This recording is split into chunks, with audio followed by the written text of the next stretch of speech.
So hey hello guys, welcome back in my new video. तो last episode में हमने देखा कि अमाने अपने आप को एक रूम में बंद कर लेता है क्योंकि वो साई फील कर रहा था। तो एपिसोड 7 में हम देखते हैं कि इत्सुकी एक एक्स्ट्रा बैग लेके क्लास में आता है क्योंकि चितोसे को लेकर उसके घर में झगड़ा हुआ था, इसलिए उसने डिसाइड किया था कि वो अमाने के घर में रहेगा। अमाने कहता है कि कोई बात नहीं, लेकिन माहिरू को एक बार बताना पड़ेगा। फिर अमाने और इत्सुकी सीना से मिलते हैं। सीना उनके लिए डिनर ले आता है। खाना देख के इत्सुकी शॉक्ड हो जाता है और अमाने से कहता है कि क्या तू ये खाना रोज खाता है? अमाने कहता है हाँ। देन जब अमाने और इत्सुकी सोने जाता है तब इत्सुकी अमाने से कहता है कि तू माहिरू के लिए इतना केयर करता है और कहता है कि उसके लिए तेरे पास कोई फीलिंग नहीं है। अमाने कहता है कि उनके बीच में कुछ भी नहीं है। उसके अगले दिन चितो से फोन करके कहता है कि वो भी शीना का हाथ का खाना खाएगा। अमाने कहता है कि इस बात में शीना ही बात कर सकता है। फिर चितो से उनके घर में आ जाता है और वो शीना के साथ रहने का डिसाइड करता है। देन शीना सभी के लिए लंच बनाता है और वो चारों मिलके लंच करता है। लंच के बाद सभी शीना के हाथ के बना हुआ खाने का तारीफ कर रहा था। फिर चितो से कहता है कि शीना स्कूल में बहुत सीरियस रहता है, लेकिन यहाँ तो कुछ भी नहीं है, मुझे ये वाली शीना पसंद है। देन कहता है शीना तुम बिंदास रहने की कोशिश करो, फिर अमाने तुम्हारे पैर में पागल हो जाएगा। जिसे सुन के अमाने और शीना दोनों ही साई फील करने लगता है। फिर सीन शिफ्ट हो जाता है और अमाने इत्सुकी से कहता है कि अब तू नहाने जा सकता है। फिर अमाने देखता है कि उसके फोन में चितोसे ने शीना का फोटो भेजा है। अमाने फोन देख रहा था तभी इत्सुकी अमाने का एक फोटो खींच के चितोसे को भेज देता है क्योंकि चितोसे ने कहा था इसलिए। उसके 3 दिन बाद इत्सुकी अमाने के घर से चला जाता है और अब वो चितोसे के घर में रहने वाला था। उसके बाद अमाने शीना से शीना का टेडी बियर वाला फोटो के बारे में बात कर रहा था। अमाने कहता है कि तुमने उसे संभाल के रखा है। शीना कहता है कि तुम्हारा दिया हुआ चीज मैं संभाल के रखता हूँ और मैं उसे हक करके भी सोता हूँ। इतना कहते हुए शीना साई फील करने लगता है। शीना कहता है कि अब तुम्हें भी कुछ बताना पड़ेगा जिससे तुम साई फील करते हो। ऐसा नहीं चलेगा, हिसाब बराबर होना चाहिए। अगर तुमने नहीं बताया तो मैं इत्सुकी को मैसेज करके पूछ लूंगा। अमाने कहता है कि उसका नंबर शीना के पास कैसे आया? शीना कहता है कि उसने चितोसे से मांगा था और अब उनके बीच बहुत सारे बातें होता है, यहाँ तक कि अमाने का कल वाले फोटो भी शीना देख लिया था। इतना कहते हुए शीना साई फील करने लगता है। फिर शीना के फोन में एक मैसेज आता है जिसे देख के शीना चुप हो जाता है। उसके अगले दिन अमाने मार्केट से फ्लैट में आता है और देखता है कि शीना किसी से बात कर रहा है। शीना जिससे बात कर रहा था वो कहता है कि तुम मेरे लिए बस प्रॉब्लम खड़ी करते हो, बस तुम अपने डैड पे गए हो, मैं तुम्हें और झेल नहीं सकता, किसी डॉक्यूमेंट पे साइन चाहिए तो मुझे बता देना। इतना कहते हुए वो चला जाता है। दिन अमाने शीना के पास आता है और कहता है कि वो कौन था। शीना कहता है कि वो मेरी माँ है जिसका नाम है शायो शीना, उन्होंने मुझे जन्म दिया लेकिन कभी बेटी नहीं माना। इस बात को इग्नोर करते हुए शीना जा रहा था लेकिन अमाने उसे पकड़ लेता है। उसके बाद घर में शीना अपना स्टोरी सुनाने लगता है कि कैसे शीना का मॉम डैड का शादी हुआ लेकिन वो दोनों एक दूसरे से प्यार नहीं करता था। इस वजह से वो लोग चाहते थे कि उनका कोई बच्चा ना हो। उन दोनों ने आज तक मुझे प्यार नहीं किया, बस फाइनेंशियली सपोर्ट किया और मेरा असली परवरिश किया है मेरा हाउसकीपर ने। पेरेंट्स के अटेंडेंस पाने के लिए मैंने बहुत मेहनत किया, स्पोर्ट्स में, स्टडी में और घर के काम में भी, लेकिन उन दोनों में से कोई भी मुझे अपनाना नहीं चाहते थे। तो बस इंतजार कर रहा है मेरा इंडिपेंडेंट बनने का। और वो ये भी कहता है कि कैसे उसके माँ ने उसे बताया था कि वो अनचाही औलाद है, जिस वजह से शीना उस दिन झूले पे अकेली बैठी थी।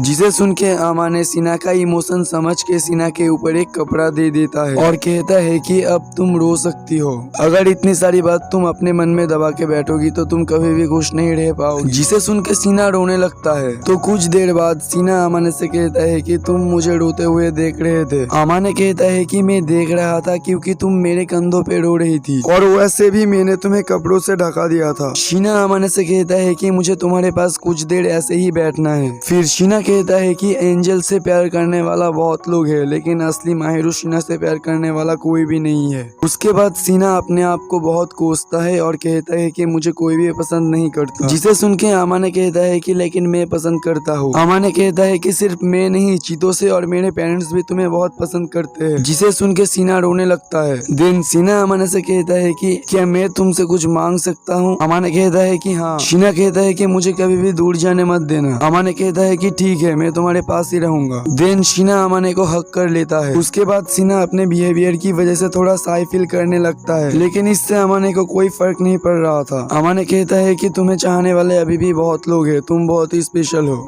उसके बाद सीना की बात मान के वो दोनों बाहर घूमने चला जाता है। उसके बाद घूमते घूमते एक मोमेंट आता है जब सीना अमाने को पीछे से हक कर लेता है। सीना बस अमाने को थैंक यू कह रहा था। देन अमाने सीना को चेरी ब्लॉसम दिखाता है। चेरी ब्लॉसम देख के सीना को पुराना दिन याद आ जाता है, कैसे वो अकेलेपन में रहता था, लेकिन अब उसे चेरी ब्लॉसम पसंद आने लगा है। तो ऐसे ही खत्म हो जाता है एपिसोड नंबर 7। तो एनिमे एक्सप्लेन पसंद आया तो वीडियो को एक लाइक कर देना और चैनल को सब्सक्राइब कर देना। मिलते हैं नेक्स्ट वीडियो पे।